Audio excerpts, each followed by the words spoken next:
सुप्रभात। वैभव का प्रतीक सोना, वैभव का प्रतीक सोना।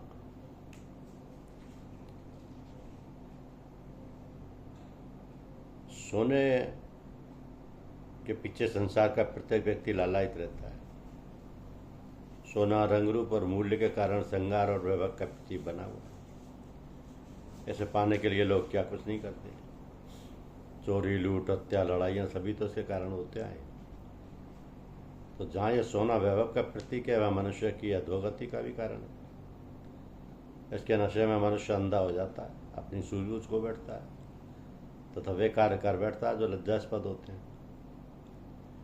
कनक कनक के तय सौगुनी मादकता अधिकाय, ये खाए व्यौराय है, वो पाए बौराय।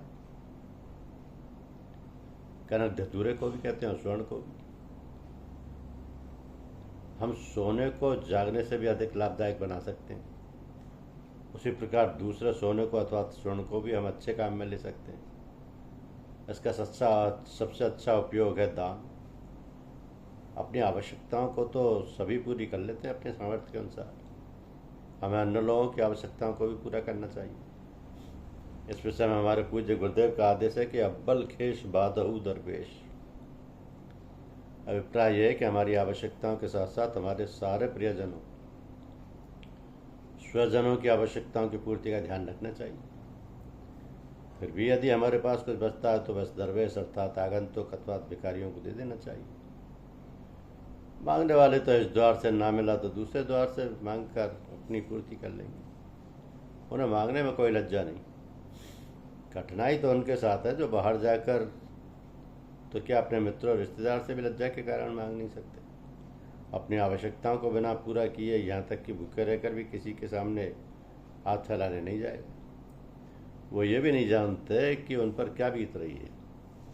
ऐसे लोग आवश्यकता होने पर भी आपसे सहायता लेने से इनकार ही करेंगे। तो आपका एक कर्तव्य है कि किसी भी प्रकार, किसी भी रूप में उनकी सहायता कीजिए।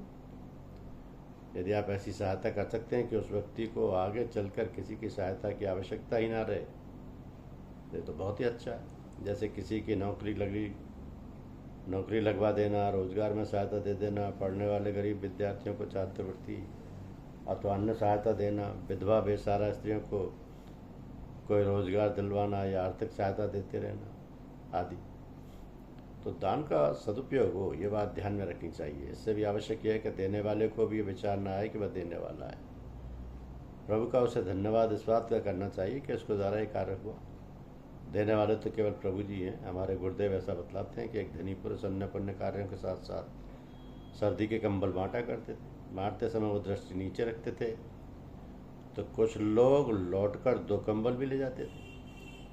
उनके एक मित्र ने जब उनको उलाना दिया तो कहने लगे, देनहार कोई और है, देवत है दिन रहे, लोग भरम हम पे करें, या सो नीचे ने।